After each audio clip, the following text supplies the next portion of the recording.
코로나로 인하여 요즘은 사람들의 표정을 보기가 어렵습니다. 모든 사람들이 슈퍼나 길거리에서 마스크를 쓰고 다니고 학교와 교회에서도 마스크를 착용합니다. 그래서 사람들의 밝고 웃는 표정이 많이 그리운 시기입니다. 우리도 온라인 예배를 드린 지가 이제 한 달이 지났습니다. 요즘 여러분들의 표정은 어떻습니까? 지금 주위에 거울이 있다면 얼굴을 한번 보시기 바랍니다. 10초 정도 시간을 주겠는데요. 여러분의 표정을 한번 거울을 통해서 보시기 바랍니다. 거울을 통해 본 얼굴 표정이 어떻습니까? 밝고 기뻐하며 웃는 표정입니까? 아니면 굳어지고 슬프고 걱정하는 표정입니까? 요즘 코로나19가 장기화되면서 코로나 블루를 경험하는 사람이 많아지고 있습니다. 외부 활동을 자유롭게 하지 못하고 실내에서 많은 시간을 머무르면서 우울감과 무기력이 찾아와서 불안해하는 것입니다. 또한 코로나 레드를 경험하는 사람도 있다고 합니다. 평범한 일상생활을 하지 못하고 자신의 뜻대로 되지 않는 삶 때문에 화를 내고 짜증을 내는 것입니다. 시시각각 변하는 것이 우리의 표정이지만 어렵고 힘든 시기에도 하나님께서 주신 힘과 용기를 통해 친구들의 얼굴이 활짝 펴지기를 바랍니다. 오늘 본문에는 얼굴에 우울과 불만, 걱정과 짜증이 가득한 표정의 주인공 기드온이 나옵니다. 기드온은 사사시대에 하나님께서 이스라엘 백성을 구원하기 위하여 사사로 부르신 사람입니다. 네덜란드 화가가 그린 천사와 기드온이라는 작품에는 하나님의 부르심을 받은 기드온의 얼굴 표정이 잘 표현되어 있는데요. 기드온의 얼굴 표정이 어떻습니까? 자신감과 확신에 가득 찬 표정입니까? 그렇지 않은 것 같습니다. 기드온의 표정에는 불안과 두려움으로 가득 차 있습니다. 하나님께서 선택하신 사람이라는 것을 믿지 못할 정도로 표정이 슬퍼 보입니다. 그런데요, 하나님께서 기드온의 이 표정을 바꿔주십니다. 하나님의 사랑과 능력과 동행하심을 통하여 기드온의 표정을 바꿔주십니다. 프랑스 화가 니콜라스 푸생의 작품 미디안 연합군과 싸우는 기드온이라는 그림이 있습니다. 그 그림 속에 나와 있는 기드온의 얼굴 표정이 잘 나타나 있는데요. 용기와 패기로 가득 찬 기드온의 얼굴에는 승리에 대한 확신이 보입니다. 뿐만 아니라 기드온과 함께하는 이스라엘 군병들이 보이는데 이 군병들 모습 속에는 용기 있는 모습을 볼 수 있습니다. 특징적인 것은 기드온 앞쪽에서 나팔을 불고 있는 3명의 군병이 있는데 그들 모두가 키가 작은 소년으로 묘사하고 있다는 것입니다. 하나님의 전쟁은 사람의 창칼의 힘으로 싸우는 것이 아니라 하나님의 말씀과 능력으로 싸운다는 것을 표현하고 있습니다. 우리의 얼굴 표정은 재미있는 게임을 한다거나 원하던 것을 소유하게 될 때 바뀌는 것이 아닙니다. 하나님의 말씀을 신실하게 믿고 의지할 때 변화될 수 있습니다. 두려움에 떨고 있는 기드온과 이스라엘 군사들이 어떻게 변화되고 전쟁에서 승리하게 되었을까요? 오늘 하나님의 말씀으로 깨닫고 우리 모두도 용기와 힘을 얻기를 바랍니다. 2가지로 볼 텐데요. 첫 번째, 하나님은 작은 자와 함께 하신다입니다. 사사시대는 각기 소견에 오른 대로 행하는 시대였습니다. 사사기 21장 25절에 그 상황을 잘 기록하고 있는데요. 그때에 이스라엘에 왕이 없으므로 사람이 각기 자기의 소견에 오른 대로 행하였더라. 한마디로 사사시대는 자기가 맞다고 생각하는 대로 말하고 행동했던 시대였습니다. 사람들이 하나님의 말씀과 뜻은 생각하지 않고 사람들은 각자의 능력 있고 잘난 모습으로 살아갔습니다. 하나님을 무시하고 자기가 하고 싶은 대로 살던 시대였습니다. 이스라엘 백성들의 죄악과 우상 숭배는 계속 커져만 갔습니다. 그래서 백성들은 죄악으로 인하여 주변 나라 미디안에게 정복을 당하고 빼앗기는 삶을 살게 되었습니다.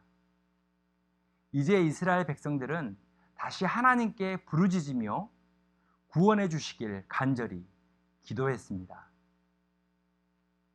하나님께서는 백성들의 기도를 들으시고 불쌍히 여기셨습니다. 이제 하나님의 일을 할 수 있는 사사를 부르십니다. 그런데 가장 작고 연약한 기드온을 부르십니다. 기드온은 자신이 도저히 감당할 수 없는 일은 시도조차 하지 않는 그런 겁이 많은 사람이었습니다. 그래서 하나님께서 맡기신 일은 기드온에게 너무나 크고 놀랍게 느껴졌습니다. 사사기 6장 14절에 여호와께서 그를 향하여 이르시되 너는 가서 이 너의 힘으로 이스라엘을 미디안의 손으로 구원하라. 내가 너를 보낸 것이 아니냐 하시니라. 하나님께서는 기드온에게 지금 이스라엘 백성들을 핍박하고 있는 미디안 족속을 물리쳐 그들을 구원하라고 말씀합니다. 이에 대한 기드온의 반응은 어땠을까요? 6장 15절에 잘 나와 있는데요. 그러나 기드온이 그에게 대답하되 오 주여 내가 무엇으로 이스라엘을 구원하리이까? 보소서 나의 집은 므낫세 중에 극히 약하고 나는 내 아버지 집에서 가장 작은 자이니이다 하니. 기드온은 자신을 약하고 작은 자라고 생각했습니다. 기드온은 자신이 이스라엘의 12지파 중에서도 작고 연약한 므낫세 지파에 속해 있다고 얘기합니다. 또한 그 중에서도 자신의 집안은 약한 집안이라고 얘기합니다. 그런데 심지어 그 약한 집안에서도 기드온은 가장 작은 사람이라고 고백합니다. 여기서 작다는 것은 가족 내에서 서열이 아주 낮다는 의미도 있지만 실제로 그 마음이 작고 연약하다는 것을 의미합니다. 그는 미디안 사람들이 너무 두려웠기 때문에 그들에게 들키지 않으려고 포도즙 짜는 큰 통 속에서 숨어서 밀을 타작하는 겁 많은 사람이었습니다. 하나님께서는 스스로 작은 자라고 말하며 열등감으로 가득 찬 기드온에게 어떻게 반응하셨을까요? 하나님께서는 기드온을 포기하시고 또 다른 사람을 찾아 떠나셨을까요? 아닙니다. 결코 그렇지 않습니다. 하나님은 기드온을 포기하지 않으셨습니다. 하나님께서 기드온에게 16절과 같이 말씀하십니다. 여호와께서 그에게 이르시되 내가 반드시 너와 함께 하리니 내가 미디안 사람 치기를 한 사람 치듯 하리라 하시니라. 비록 너는 작고 연약할지라도 내가 너와 함께 할 거야. 내가 반드시 너를 통하여 미디안 사람을 물리치고 이스라엘 백성들을 구원할 거야 라고 말씀하시는 것입니다. 사랑하는 가든 틴즈 친구들, 하나님은 연약한 자를 부르셔서 용기 있는 사람으로 변화시키는 분입니다. 비록 우리가 약하고 작다 할지라도 하나님께서는 전혀 문제가 되지 않습니다. 하나님께서 능력 있고 강하신 분이기 때문입니다. 하나님께서 여러분을 절대 포기하지 않는 것처럼 여러분도 하나님을 믿고 의지하면서 맡겨주신 일들을 포기하지 말고 잘 감당하기를 바랍니다. 답답하고 힘든 코로나 기간에도 작은 자와 함께 하시는 하나님이 나의 하나님을 믿고 고백할 수 있는 모든 틴즈 친구들이 되기를 소망합니다. 하나님께서는 작고 연약한 여러분들의 삶 속에서 여전히 함께 하셔서 하나님의 위대하심을 반드시 드러나게 하실 것입니다. 하나님께서 함께 하시고 동행하시는 축복의 한 주가 되기를 소망합니다. 우리를 변화시키는 믿음 두 번째는 순종하는 자에게 능력을 주신다입니다. 기드온은 이제 하나님의 사사가 되었습니다. 기드온은 많은 사람이 믿고 따를 수 있는 리더가 되어야 했습니다. 그런데 기드온의 모습은 여전히 겁이 많고 미디안 군대를 두려워하는 사람이었습니다. 하나님께서는 연약한 기드온을 바로 전쟁터로 보내지 않으십니다. 하나님께서 기드온에게 먼저 두 가지를 순종하라고 말씀하십니다. 바로 우상을 제거하고 하나님을 온전하게 예배하는 것이었습니다. 사사기 6장 25절에 그날 밤에 여호와께서 기드온에게 이르시되 내 아버지에게 있는 수소 곧 7년 된 둘째 수소를 끌어오고 내 아버지에게 있는 바알의 제단을 헐며 그 곁에 아세라상을 찍고. 사사시대는 사람들이 자기의 소견에 오른 대로 행하던 시대였기 때문에 대부분의 많은 사람들이 우상을 숭배했습니다. 그들이 섬겼던 바알과 아세라는 가나안의 대표적인 우상이었습니다. 바알은 풍요의 신, 아세라는 다산과 쾌락의 신이었습니다. 백성들은 풍요와 번영을 기원하고자 우상에게 제물을 바치고 우상의 제단 앞에서 음행을 저지르며 죄악을 저질렀습니다. 참된 예배는 사라지고 하나님보다 더 중요하게 생각하는 우상들이 이스라엘 백성들의 마음을 사로잡고 있었습니다. 기드온의 집안도 별 다르지 않았습니다. 기드온의 아버지 요시야도 바알과 아세라상을 소유하고 있었습니다. 그런데 기드온에게 아버지가 소유하고 있는 우상을 철저하게 파괴하라고 말씀하고 있는 것입니다.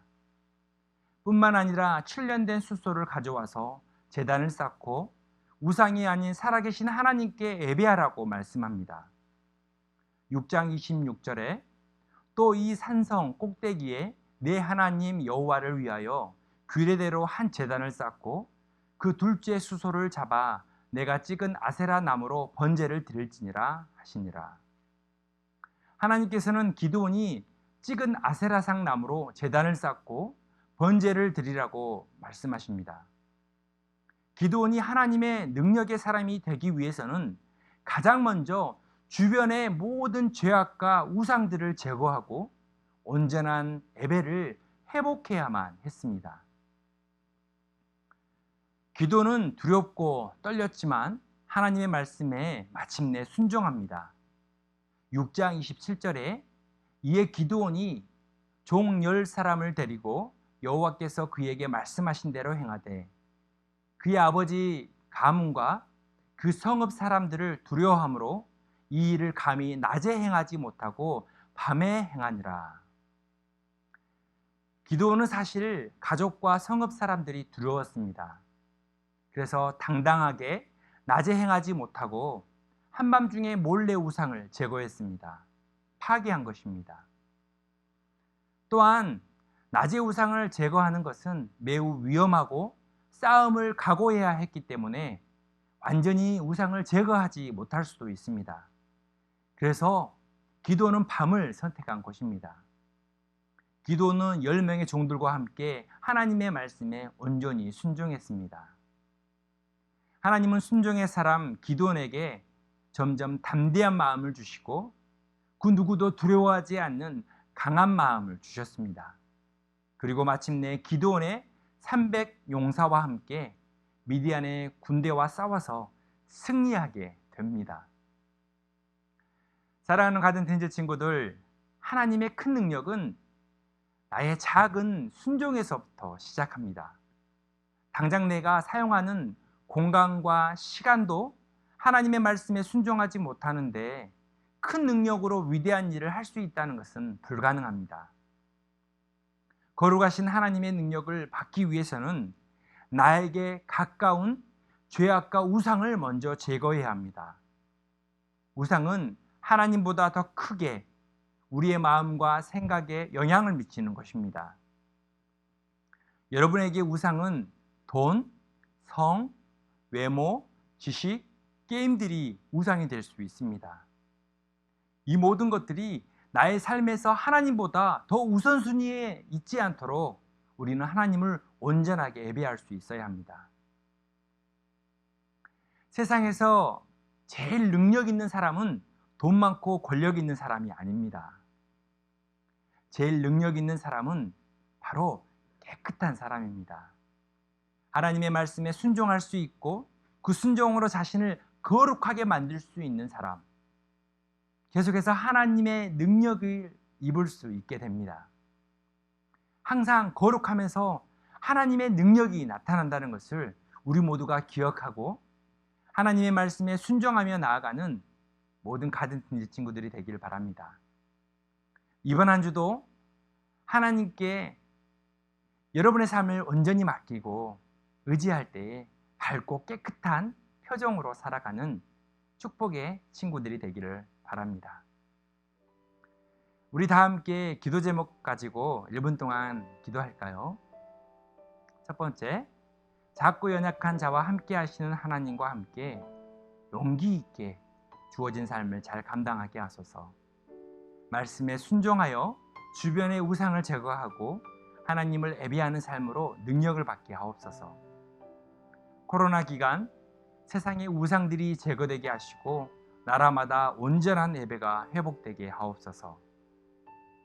우리 다 함께 기도할까요?